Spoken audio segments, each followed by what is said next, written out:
Hello students, in this video we are going to consider the calculation of sales variance. Okay, so we are still on variance analysis.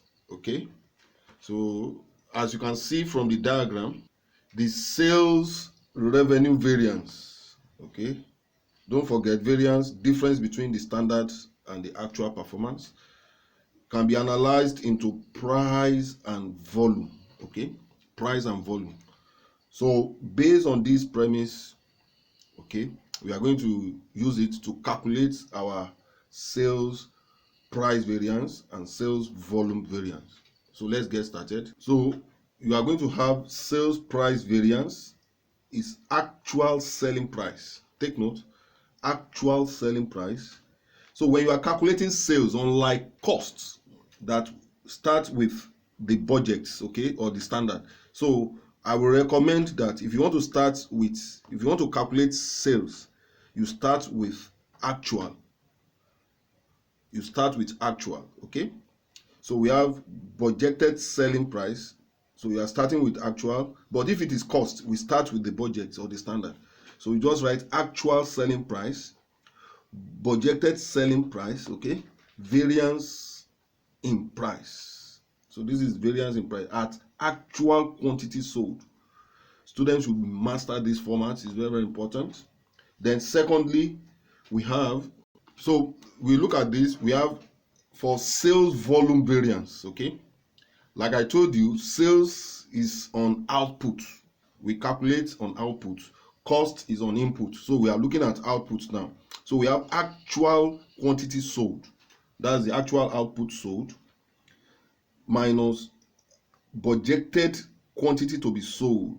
Okay, budgeted quantity to be sold, then this will give you variance in quantity sold at standard contribution margin.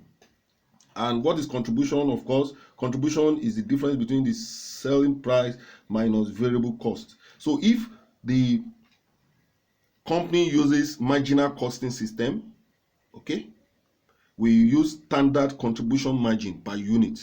But if the company uses absorption costing system, we use standard profit margin. Standard profit margin, that's the selling price minus the total cost, we give you the profit. Okay, selling price minus the total cost, we give you the standard profit per unit. So this one goes with absorption costing, this one goes with marginal costing. So take note. Then we have sales volume variance.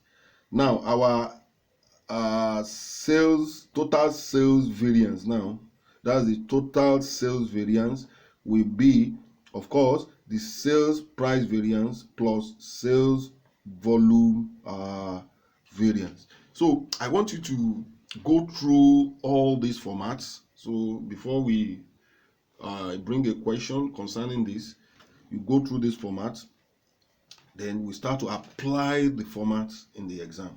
So you master this format, then we will now apply it. Okay, we apply it.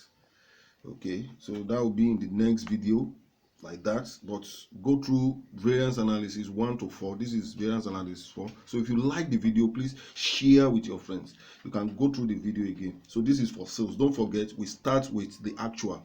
You start with actual, but for cost, we start with the standard. Okay, we start with standard for cost. Okay, all right. Then later we are going to talk about favorable variance, favorable results, and unfavorable results, or unfavorable, favorable, and unfavorable. So unfavorable results. So don't let me bother you about this. So by the time we start to calculate, we are going to discuss this, or what we call the adverse results. Adverse.